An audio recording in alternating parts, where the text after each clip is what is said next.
Sa isang makitid na bahagi ng dagat na may ilang kilometro lamang ang lapad, dumadaan ang humigit kumulang 1/5 ng langis sa buong mundo. Isang lugar na kapag nagulo, hindi lang isang bansa ang apektado, kundi ang buong mundo. Isang kaganapan lamang, maaaring magpataas ng presyo ng gasolina at diesel sa buong mundo, magpabagal sa ekonomiya ng mga superpower, at magsanhi ng pandaigdigang krisis. Ito ang Strait of Hormuz, ang pinakamahalagang lagusan at daluyan ng ekonomiya ng buong mundo na kasalukuyang nahaharap sa isang malaking kaguluhan.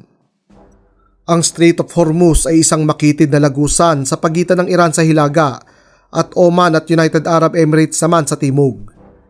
Ito ay may habang humigit kumulang 167 kilometers at may lapad na umaabot lamang ng 33 kilometers sa pinakamakitid nitong bahagi.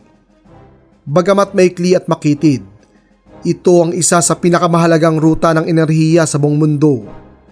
Araw-araw, milyon-milyong bariles ng langis at liquefied natural gas ang dumadaan dito mula sa Saudi Arabia, Iraq, Kuwait, UAE at maging Qatar papunta ng Asya, Europa at iba pang bahagi ng mundo. Langis at liquefied natural gas, dalawa sa pinakamahalagang resources na dumadaan sa Strait of Hormuz.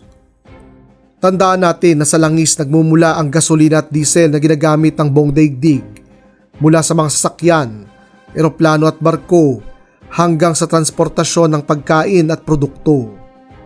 Kapag naantala ang supply ng langis, agad itong nararamdaman sa presyo ng gasolina, diesel, pamasahe at maging mga bilihin.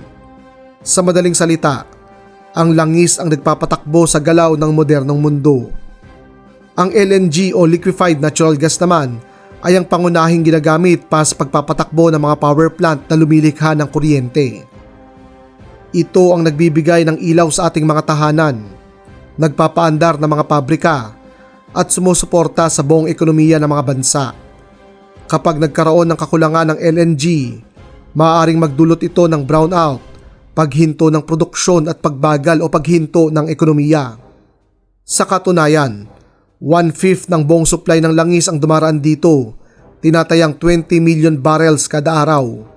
Samantala, 25% naman o 1/4 ng kabuuang liquefied natural gas ang nagdaraan sa Strait of Hormuz. At ngayong may digmaang nagaganap sa pagitan ng US-Israeli forces laban sa Iran, ang strait na ito ay isinara. Ngunit paano nga ba naisara ng Iran ang Strait of Hormuz? Paano nila ito nagawa sa kabila ng pagtutol ng United States of America, ang bansang may pinakamalakas na armed forces sa buong mundo? Ating himayin ang kasagutang iyan sa kasunod na bahagi ng ating video. Sa halip na makipagsabayan sa lakas ng Amerika, gumagamit ang Iran ng mga mas mura pero epektibong paraan para maisara ang Strait of Hormuz. Unang ginamit ng mga Iranian ang mga naval mines. Mura ito kumpara sa mga barko ng US, pero kayang sirain kahit ang mga pinakamalalaking barko nito. Sa aktual na operasyon, iba't ibang uri ng naval mines ang ginagamit tulad na lamang ng contact mines na sumasabog kapag nadikitan nito ng mga barko. Mayroon ding magnetic mines na nadedetect ang bakal ng hull kung saan dumidikit ito sa mga bakal ng barko at sasabog. At panghuli, meron ding tinatawag na mga influence mines na nagpapasabog gamit ang espesipikong ingay, vibration o pressure ng dumadaang sasakyang pandagat. Gamit ang sopistikadong bombang ito, hindi ito sasabog kapag dumaan ang isang barkong hindi naman target ng mga Iranian at tanging sasabog lamang kapag ang kanilang target ang dumaan gamit ang kakaiba nitong ingay, vibration o bigat. At ang mas nakagugulat sa paggamit ng mga naval mines, ang presyo nito ay napakababa kumpara sa mga target nito. Ang isang naval mine ay maaaring nagkakahalaga lamang ng humigit kumulang $10,000 hanggang $50,000 depende sa uri, habang ang isang modernong warship ng USA ay nagkakahalaga ng dandang milyon hanggang bilyong dolyar. Ibig sabihin, gamit ang isang murang sandata, kaya ng mga Iranian na sumira o magpalubog ng napakamahal na asset. Isang maling galaw lamang, isang pagsabog, maaaring mapunta sa ilalim ng dagat ang kinatatakutang US Navy. Ang ikalawa naman ay ang mga fast missile boats ng Iran. Maliliit, mabilis at kayang umatake ng sabay-sabay. Ang mga mabibilis na bangkang ito ay gumagamit ng tinatawag na swarm tactics kung saan parang bubuyog na sabay-sabay itong aatake. Karamihan sa mga bangkang ito ay armado ng mga ordinaryong armas tulad ng machine gun, rocket launcher at mga recoilless rifle. Gayunpaman, para sa mga mas modernong missile boat, ang mga bangkang ito ay armado ng anti-ship cruise missile na sobrang delikado sa lahat ng barko, pandigmaman o pangkalakalan. Sa maraming pagkakataon, napatunayan na kayang i-repel o talunin ng US Navy ang ganitong uri ng pag-atake gamit ang kanilang advanced radar system, close-in weapon at maging mga helicopter. Ngunit sa loob ng makitid na Strait of Hormuz, nag-iiba ang usapan. Dahil makitid ito, limitado ang galaw, dikit-dikit ang mga barko at halos walang espasyo ang mga ito para umiwas o magmaneuver. Sa ganitong sitwasyon, kahit ang pinakamalakas na barko, maaaring maipit, makorner at sabay-sabay na targetin mula sa iba't ibang direksyon. Kaya naman, kahit kayang lumaban ng US forces, hindi nila basta-basta isusugal ang kanilang mga barko sa pamamagitan ng pagpasok sa Strait of Hormuz. Ang ikatlo ay ang paggamit ng anti-ship missile. Mula sa baybayin, maaaring tumira ang Iran ng mga cruise at ballistic missile para pasabugin ang mga barkong nagnanais pumasok ng strait.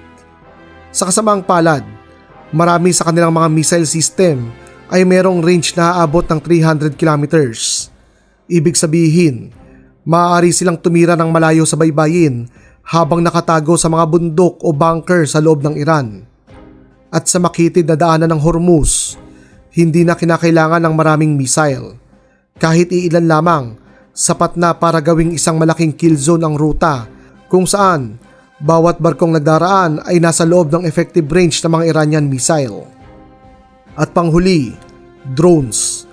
Ang mga drones ay isang malaking game changer sa makabagong digmaan kung saan ito ay mura, madaling i-produce at madaling matutuhang gamitin. Mula sa simpleng surveillance drone na nagbabantay sa galaw ng mga barko hanggang sa mga heavily armed drones na kayang magsagawa ng precision strike, ang mga simpleng war machine na ito ay nagbibigay sa Iran ng kakayahan na manmanan at ipatrolya ang Strait of Hormuz ng real-time, pambalanse sa dambuhalang lakas ng US Navy. Dahil sa mga nabanggit na faktor, lubos na mahirap pa sa mga Amerikano at maging mga kasamahan nito na pasukin ng Strait of Hormuz nang hindi dumaranas ng matinding hirap at casualty. At dito may kita ang pinakamalaking kahinaan ng USA. Ito ang hina ng kanilang sikmura pagdating sa casualties. Para sa mga Amerikano, hindi katanggap-tanggap ang mataas na casualty rate o malagasan ng kahit isang sundalo lamang. Kaya naman, napipilitan ng mga US commander na gumamit ng konserbatibong strategy para maiwasan ang panganib sa kanilang tropa. Dahil sa kakitira ng Strait of Hormuz, madali sa mga Iranian forces na hulaan ang galaw ng US naval asset na nagsasanhi para tumaas ang panganib sa mga sundalo nito. Ito naman ang sinasamantala ng mga Iranian. Alam nilang hindi nila kinakailangang palubugin ang mga barkong Amerikano.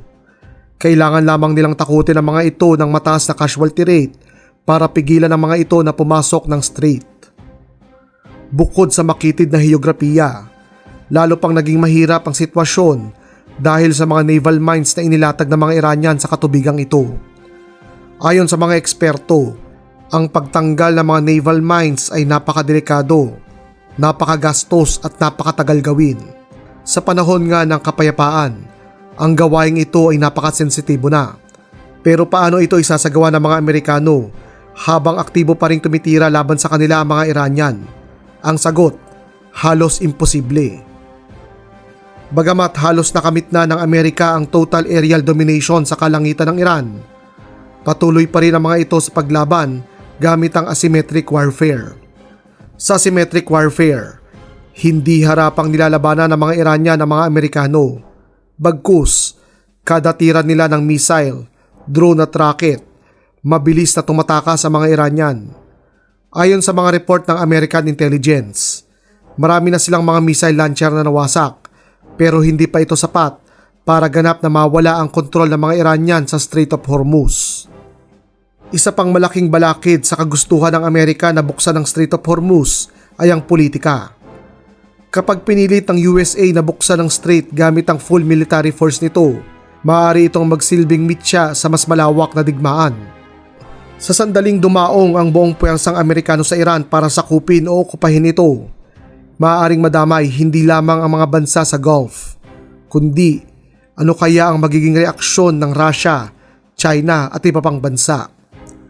Ang tensyon na ito sa Strait of Hormuz ay maaaring mabilis na lumawak at sa pinakamasamang senaryo, humantong sa isang global conflict kung saan damay tayong lahat.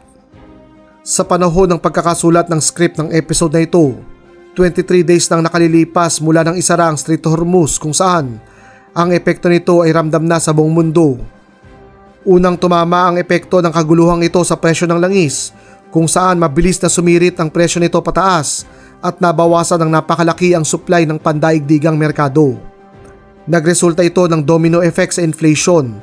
Kapag mataas ang langis, mahal ang transportasyon. At kapag mahal ang transportasyon, tumataas ang presyo ng halos lahat ng bilihin.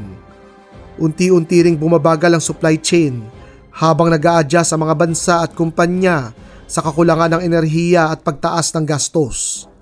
At para sa atin sa Pilipinas, mas ramdam ito araw-araw. Tumaas na ang presyo ng diesel at gasolina, kaya naman sumunod na rin ang pamasahe at logistics cost. Kasabay nito, unti-unti na rin nagmamahal ang presyo ng pagkain at mga pangunahing bilihin. Sa madaling sabi, ang makitid na dagat sa Middle East na ito ay kayang yanigin ang ekonomiya ng buong mundo at saktan ang bulsa ng bawat Filipino. Pero bago tayo magpatuloy, nais ko munang i-shoutout ang ating mga bagong member na sina Robbie Jarque, Ed Martalino, Anthony Villaflor, Edmond Sario, Chekwak, Richard Season Ferrer, Dante Madarang, Didley at si JMC Ramirez. Maraming salamat mga comrade sa walang sawang pagsuporta sa ating channel. Lumalaki na ang ating komunidad na may hilig sa kasaysayan. Ano pang hinihintay mo comrade? Makiisa ka na para mapanood mo ang ating mga exclusive member videos. Ang huling upload ko ay tungkol sa Operation Underworld, kung paano nakipagtulungan ng US Armed Forces sa sindikatong mafia noong World War II. Pero paalala lamang, voluntary lamang ang pagiging member. Patuloy nyo pa rin mapapanood ang ating mga video ng libre. Ang Strait of Hormuz ay hindi lang simpleng daanan ng mga barko. Ito ay isang global pressure point, isang maliit na bahagi ng mundo na may kakayahang kontrolin ang daloy ng enerhiya, galaw ng ekonomiya at direksyon ng geopolitics. Ang kasalukuyang pagsasara ng Strait of Hormuz ay naglantad kung gaano kahina at vulnerable ang modernong lipunan na ating ginagalawan. Para sa akin, naniniwala ako na kinakailangan na nating makahanap ng alternatibo kung saan hindi na tayo dapat umaasa sa enerhiya na mula sa ibang bansa. Naway magwakas na ang kaguluhang ito at mawala na ang kabaliwan ng mga lider na ito. Makalipas ng kaguluhang ito, isa lamang ang sigurado. Ang mundong ating ginagalawan ay ganap ng magbabago, sa ayaw man natin o hindi. Nais mo bang malaman kung ano ang sanhi ng pag-aaway ng USA at Iran? Alamin yan sa ating episode ukol sa kasaysayan ng Iran. Muli, ako si Sir Ian at ito ang ating klase ng mga maangas na mahilig sa kasaysayan.